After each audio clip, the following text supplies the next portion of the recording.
Lost civilizations of South America imagine a world hidden beneath thick jungle leaves, a place where mighty cities once stood, then simply vanished.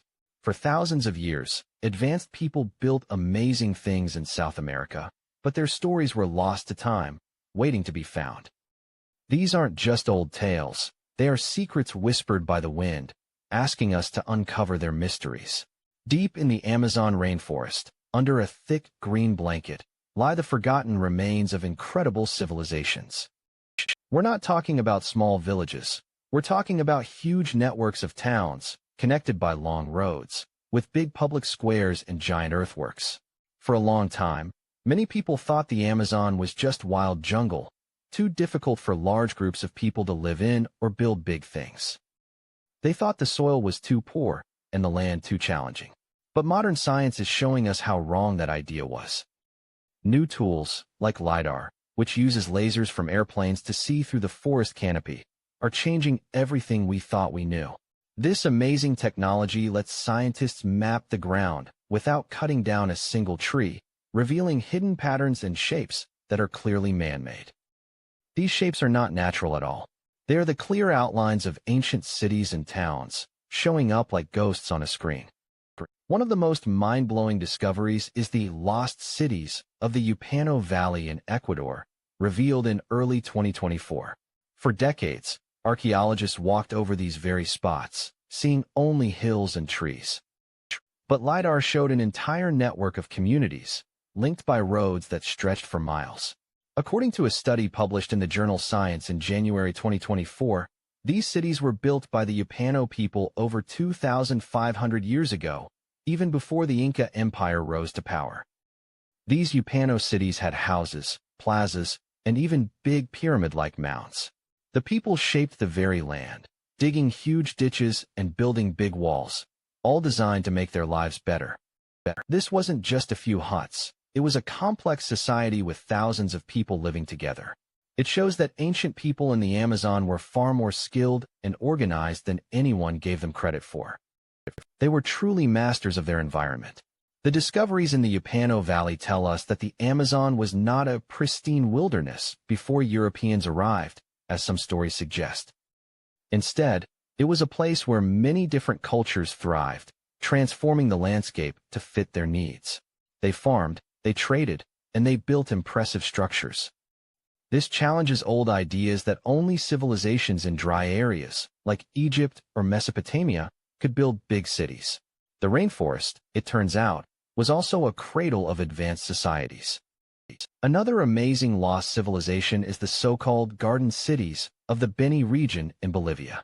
For centuries, explorers told tales of huge earth mounds and raised fields in this swampy area, but their stories were often dismissed as legends. Then, in the late 20th century, archaeologists began to seriously investigate these claims. They found incredible evidence of a society that lived in harmony with one of the most challenging environments on Earth. The Caral-Supe culture, as it's now known, built a network of towns and villages that covered an area as big as many modern countries. They lived in the Beni region between 500 and 1400 AD. To deal with the yearly floods, they built massive mounds up to 20 meters high, where their homes and temples stood safe above the water. A 2022 study in the journal Nature confirmed that these were not natural formations, but carefully planned urban centers, complete with big canals and reservoirs. These Caral-Supe people were expert engineers. They dug thousands of miles of canals, not just for travel, but also to control water for farming and fishing. They built raised fields, which are like big dirt platforms, to grow crops even when the land around them was flooded. This clever farming system not only fed their large population, but also kept the soil rich and healthy for a very long time.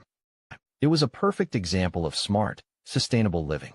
The discovery of the Caral-Supe culture's urban centers and vast earthworks reshapes our understanding of early urbanism in the lowlands of South America. It tells us that these societies were not just scattered groups, but highly organized communities with a strong central authority. They had the ability to plan and carry out huge projects, like digging miles of canals and building massive mounds, all requiring a lot of labor and coordination. What caused these advanced civilizations to disappear? It's a question that haunts archaeologists and historians. For the Caral-Supe, one theory is climate change. Long periods of drought or unusual flooding could have made their complex water management systems fail, leading to food shortages and social unrest. We know that the climate changed a lot over thousands of years, and even small changes can have huge effects on people's lives. Another possible reason for the decline of these societies, especially for those in later periods, is the arrival of Europeans. When Europeans came to South America in the 1500s, they brought diseases like smallpox and measles. The native people had never been exposed to these illnesses, so they had no natural protection. These diseases spread like wildfire, wiping out huge parts of the population. According to many historical accounts and modern studies, like one published by the Proceedings of the National Academy of Sciences in 2019, the death toll from European diseases was catastrophic, perhaps killing up to 90% of the native population in some areas. Imagine entire cities becoming empty ghost towns in just a few years. With so many people gone, complex societies simply fell apart. Their systems of farming, trade, and governance could no longer work. Think about the Marajora culture, which thrived on Marajo Island at the mouth of the Amazon River between 400 and 1600 AD. This was another incredibly advanced society that built large mounds, farmed creatively, and produced beautiful, intricate pottery. Their pottery is known for its detailed animal designs and geometric patterns, showing a sophisticated artistic tradition. They had a complex social structure and lived in large, well-organized communities. The Marajora people built these large, artificial mounds to create dry land in the otherwise swampy environment of the island. On top of these mounds, they built their homes, ceremonial centers, and burial sites. This allowed them to control water and grow food, including root crops like manioc. Their society was flourishing for over 1,000 years, a testament to their deep knowledge of the Amazonian ecosystem. But by the time Europeans arrived, the Marajora culture was already in decline. The reasons are still debated, but environmental changes, internal conflicts, or even early waves of disease might have played a role. However, the final blow was likely the full impact of European contact. Their complex society simply faded away, leaving behind only their impressive earthworks and stunning pottery to tell their story. The pre-Columbian South American landscape was not just a wild frontier. It was a patchwork of sophisticated societies, each with its own unique way of life. The Andes Mountains, of course, were home to the famous Inca Empire, a huge and powerful civilization known for its roads, stone cities like Machu Picchu, and its complex system of government. But even before the Inca, many other amazing groups lived in the Andes. Consider the Chavan culture, which flourished in the northern highlands of Peru from around 900 to 200 BC. The Chavan built a magnificent temple complex, Chavan de Huántar, which served as a major religious and ceremonial center. People traveled from far and wide to visit this sacred site, bringing offerings and participating in rituals. The temple itself was a marvel of engineering, with hidden galleries, ventilation shafts, and a complex system of drainage. The Chavan people were known for their unique art style, which often featured images of powerful animals like jaguars, caimans, and serpents. These animals were thought to represent gods or powerful spirits. Their art was carved into stone, molded into pottery, and depicted on textiles. According to archaeological findings detailed by the British Museum, Chavan de Huántar was a hub of religious influence, spreading its artistic and spiritual ideas across much of ancient Peru. The Chavan culture eventually declined, and historians aren't entirely sure why. It could have been due to environmental changes, like a series of strong El Niño events that caused floods and droughts. Or perhaps new religious or political ideas emerged, leading people to abandon Chavan de Huántar for other centers. Whatever the reason, their influence laid the groundwork for many later Andean civilizations, including the powerful Wari and Tiwanaku empires.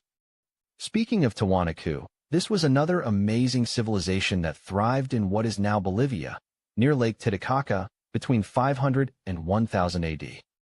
The Tiwanaku people built a vast empire, not through warfare alone, but also through trade, shared religious beliefs, and smart farming techniques. Their capital city, also called Tiwanaku, was an impressive urban center with massive stone buildings, monuments, and intricate carvings. The Tiwanaku were master stonecutters. They used huge blocks of stone, some weighing over 100 tons, to build their temples and gates, like the famous Gateway of the Sun. They even used special metal tools and knowledge of geometry to cut and fit these stones together perfectly, without using mortar. A study published in Antiquity in 2009 showed how their sophisticated agricultural methods, including raised fields and canals, allowed them to grow food at high altitudes, feeding a large population in a harsh environment. Their society was highly organized, with different classes of people, from farmers and artisans to priests and rulers. Their religion focused on a staff god, a powerful deity often shown holding a staff in each hand, whose image spread across much of the Andes. The Tiwanaku controlled a vast trade network, exchanging goods like potatoes, quinoa, llama wool, and minerals. But around 1000 AD, the Tiwanaku Empire also collapsed. Again, the exact reasons are debated. One leading theory, supported by paleoclimate research, suggests a severe and prolonged drought that lasted for decades. This drought would have devastated their complex agricultural system, leading to widespread famine and the breakdown of their political and social order. People likely abandoned the great city of Tiwanaku and scattered into smaller, less organized groups.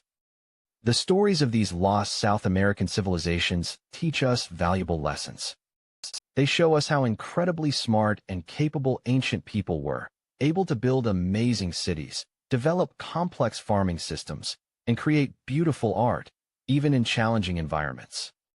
They also remind us that even the greatest empires and most advanced societies can be fragile, vulnerable to changes in climate, disease, or social upheaval. The search for these lost civilizations is far from over. Each new discovery, often thanks to new technologies like LiDAR and satellite imagery, peels back another layer of the past. For instance, in the thick jungles of Colombia, there are whispers and even some archaeological finds hinting at the legendary city of El Dorado, not as a city of gold, but as a real, complex indigenous settlement. While El Dorado has often been linked to a mythical golden man, the idea of an actual, large pre-Columbian city in the Colombian rainforest is becoming more plausible.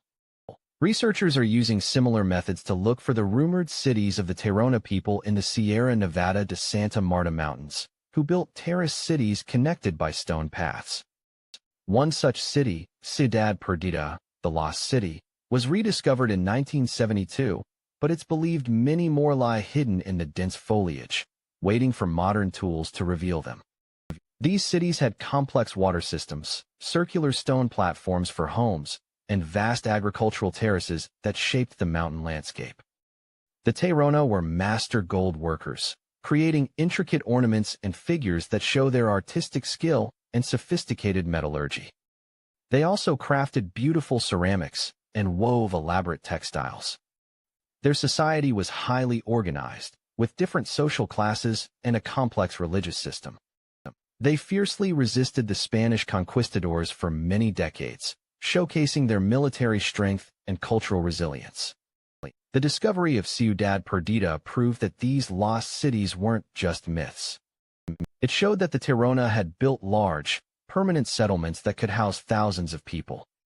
The ongoing work in the region, including mapping efforts and ground surveys, continues to uncover evidence of a much larger network of Tairona settlements. According to the Colombian Institute of Anthropology and History, only a fraction of their ancient territory has been fully explored. The mystery of why these incredible cities were eventually abandoned by the Tairona is also complex. While some cities, like Ciudad Perdida, were likely abandoned due to Spanish invasions and the spread of disease, others might have been left for different reasons. Environmental pressures, internal conflicts, or shifts in trade routes could have also played a role. Many Tairona descendants still live in the region, preserving parts of their ancient culture and traditions. These examples, from the Amazon to the Andes, paint a picture of a continent rich with human history, far more diverse and complex than previously understood. The stories of the Yupano, Caral-Supe, Marajora, Chavin, Tiwanaku, and Tairona cultures are not just about ruins. They are about human ingenuity, resilience, and the power of people to shape their world.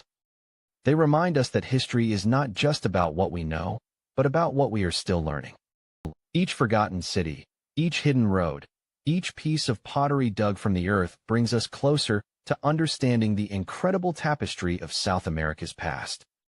And with every new discovery, the narrative of lost civilizations grows richer, showing us that these ancient people were not primitive, but highly advanced, creative, and resourceful. Their legacy continues to inspire awe and curiosity, urging us to keep exploring, to keep listening to the whispers of the past. The jungle, the mountains, and the plains still hold countless secrets. As technology advances and more dedicated researchers delve into these unexplored regions, we can expect even more astounding revelations. What other incredible cities and societies lie hidden, waiting to emerge from the shadows of history? The quest to find them is a journey into the heart of human innovation and the enduring mysteries of our world.